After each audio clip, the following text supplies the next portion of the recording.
Kembalinya siswa ke sekolah setelah menikmati libur semester dimanfaatkan oleh pemerintah Uzbekistan. Siswa tidak langsung kembali ke bangku sekolah untuk menerima pelajaran baru, namun dikirim ke ladang kapas untuk memetik kapas saat panen selama 2 bulan.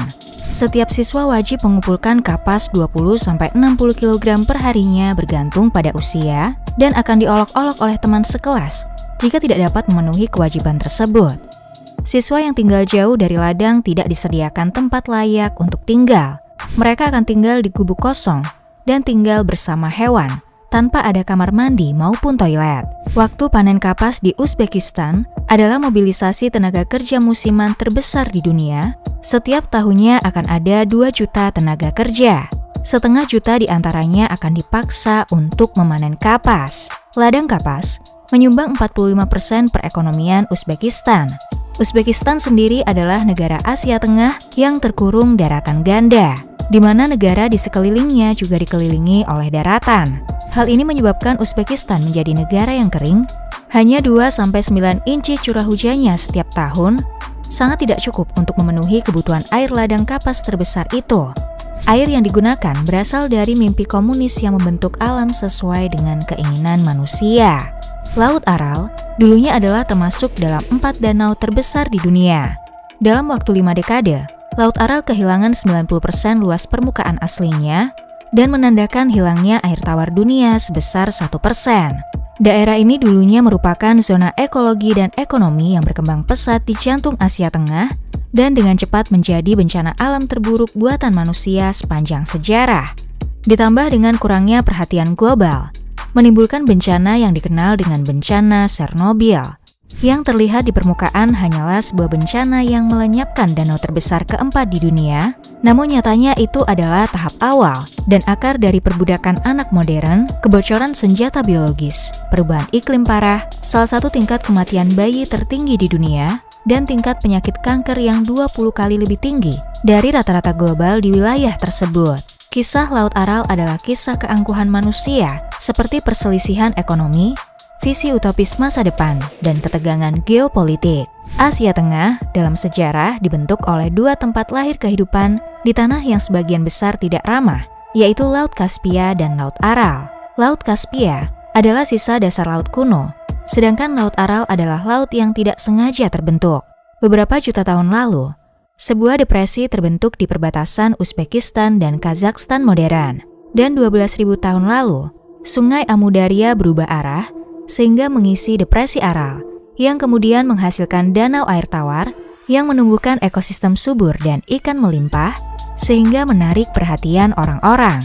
Laut Aral adalah danau terminal, yang berarti tidak memiliki saluran keluar alami ke laut. Itu sebabnya Laut Aral mempertahankan ketinggian airnya melalui keseimbangan air umpan, melalui Sungai Amu Darya dan Sirdarya, serta penguapan. Pada abad pertengahan, Laut Aral mengering. Pada tahun 1417, Laut Aral menghilang, menyebabkan kehancuran dan manusia di sekitarnya saat itu meninggalkan daerah tersebut. Lalu pada tahun 1517, depresi Aral kembali terisi air sungai. Ini adalah peringatan penting untuk manusia tentang sifat Laut Aral, namun tidak ada yang mengindahkan peringatan ini. Pada akhir abad 19, Laut Aral kembali menjadi kawasan aktivitas sosial dan ekonomi yang semarak.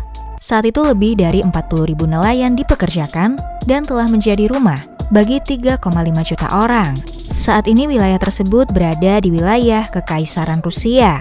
Salah satu ahli klimatologi Rusia, yaitu Alexander Voyevkov, meremehkan Laut Aral dan menyebutnya sebagai evaporator tidak berguna. Pada tahun 1948, Joseph Stalin mengukuhkan Uni Soviet yang baru lahir sebagai negara adidaya dengan kekalahan Jerman pada Perang Dunia II. Didorong oleh kemenangan besar, Stalin menyusun rencana untuk transformasi alam. Partai Komunis Uni Soviet benar-benar percaya bahwa mereka dapat merekayasa negara mereka menjadi sebuah utopia. Sebagian besar dari upaya tersebut adalah mengubah wilayah luas yang tandus dan produktivitasnya rendah. Salah satu usaha yang signifikan adalah mengalihkan sebagian besar Sungai Amu Darya dan Sirdarya ke lanskap gunung pasir yang berdekatan. Hal ini bertujuan untuk menjadikan Asia Tengah pusat kekuatan pertanian yang subur dengan fokus kepada hasil kapas. Kapas menurut daerah tersebut bagaikan emas putih, tidak hanya membantu memasok pakaian ke orang-orang Uni Soviet, tetapi juga dapat dikonversi menjadi modal asing melalui ekspor. Dalam mewujudkan impian tersebut, pemerintah setempat membangun kanal irigasi yang malah mengurangi aliran masuk ke Laut Aral. Para ilmuwan mengetahui bahwa hal ini akan memperkecil ukuran Laut Aral. Ironisnya, saluran irigasi yang dibangun dengan tidak layak membuat 70% air bocor ke gurun. Setelah kematian Joseph Stalin, di bawah komando Nikita Khrushchev, mendorong lebih jauh kehancuran reformasi tanah ini dan lebih banyak air dialihkan. Namun, dalam hal mencapai tujuan awal, rencana Uni Soviet berhasil secara luas. Pada tahun 1988, Uzbekistan menjadi pengekspor kapas terbesar di dunia. Kesuksesan itu membuat standar kehidupan masyarakat Uzbekistan meningkat dengan margin yang relatif signifikan. Dengan mengekspor emas putih ke seluruh dunia, dapat membantu mengimbangi ketidakseimbangan perdagangan dengan Barat. Namun segala prediksi dan keputusan klimatologi di daerah itu berubah menjadi bom waktu. Kemunduran yang signifikan di garis pantai Laut Aral dimulai pada awal 1960-an, jauh lebih cepat dari yang diperkirakan. Jutaan orang yang bergantung pada laut mulai melihat garis pantai menjauh. Kota-kota makmur seperti Arals dan Tastubek mengalami ledakan ekonomi yang berkembang pesat. Pada awal tahun 90-an, kota-kota nelayan ini berjarak 2 jam perjalanan ke garis pantai. Air laut yang surut juga membawa beberapa efek samping yang tidak terduga. Arals 7 adalah laboratorium penelitian bioweapons Uni Soviet yang awalnya berada di salah satu pulau dekat Laut Aral. Lokasi ini dipilih karena dinilai terpencil dan dapat menghindari kemungkinan kebocoran atau kontaminasi. Dengan tingkat air yang menurun dengan cepat, pulau ini berubah menjadi semenanjung. Meskipun tidak pernah dikonfirmasi secara resmi, wabah pes bubo dan keracunan arsenik di sekitar wilayah laboratorium sering terjadi, telah terbukti sangat mencurigakan. Pada tahun 1987, Laut Aral terbelah menjadi Laut Aral Utara dan Selatan. Kadar garam di air telah naik drastis dan membunuh banyak ikan di dalamnya, membuat warga di sekitarnya tidak memiliki cadangan makanan. Pada tahun 2002, laut terbelah lagi dengan membentuk Laut Aral Timur. Laut akan kering pada 2014, sehingga total luas permukaan air menjadi kurang dari 10% luas tahun 1960. Saat ini, area tersebut berubah nama menjadi Wasteland. Ilmuwan Soviet memperkirakan dasar laut akan memadat karena terbakar matahari. Namun perkiraan itu ternyata salah. Yang tertinggal dari bekas Laut Aral adalah bubuk halus yang mengandung pestisida di aliran keluar dari perkebunan kapas dan limbah beracun dari pabrik lama. Angin kencang dan sering yang menyapu bentang alam menyebabkan partikel yang sangat beracun ini terbawa jauh hingga bermil-mil, menyebabkan penyakit ginjal dan pernapasan, serta menyebabkan tingkat kanker lebih tinggi, 20 kali lipat lebih tinggi dari rata-rata seluruh dunia. Angka kematian bayi lebih tinggi dari sub-Sahara Afrika. Wilayah ini menjadi sangat kering dan panas ketika musim panas dan akan membeku ketika musim dingin. Pada tahun 2015, National Geographic menerbitkan sebuah wawancara dengan warga lokal bernama Yusuf Kamalov yang mengatakan bahwa yang terjadi di wilayahnya adalah gambaran dari akhir dunia. Sementara bagian selatan Laut Aral terus menghilang dari permukaan planet, sedangkan sesuatu yang luar biasa terjadi di bagian utara.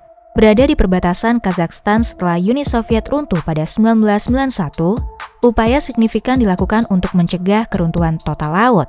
Dengan bantuan $87 juta dari Bank Dunia, Kazakhstan memutuskan untuk memutuskan hubungan Laut Aral Utara dan Selatan.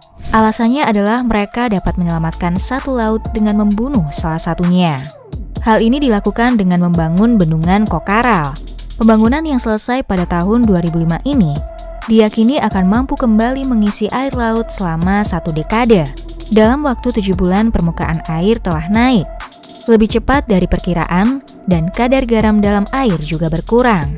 Pada tahun 2010, pemerintah Kazakhstan memutuskan untuk memperkenalkan kembali ikan yang dulu banyak terdapat di Laut Aral. Warga sekitar yang tadinya miskin kembali melihat potensi industri perikanan yang akan maju setelah terpuruk selama 3 dekade.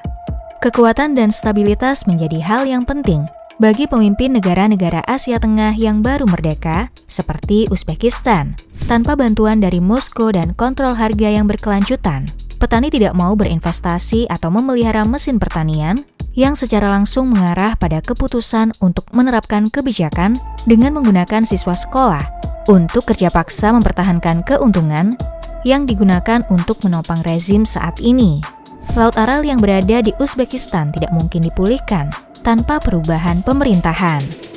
Kirgistan dan Tajikistan sebagai sumber air juga memiliki kepentingan dalam membendung kedua sungai untuk PLTA. Pemerintah Uzbekistan harus bersatu secara realistis untuk mencegah keruntuhan Laut Aral Selatan. Kisah Laut Aral adalah cerita yang menentang gagasan bahwa utopia adalah hal yang nyata dan bahwa manusia dapat membelokkan alam sesuai dengan keinginannya. Dari Neolitik hingga gurun pasir beracun, Laut Aral adalah peringatan terhadap keangkuhan kita sendiri.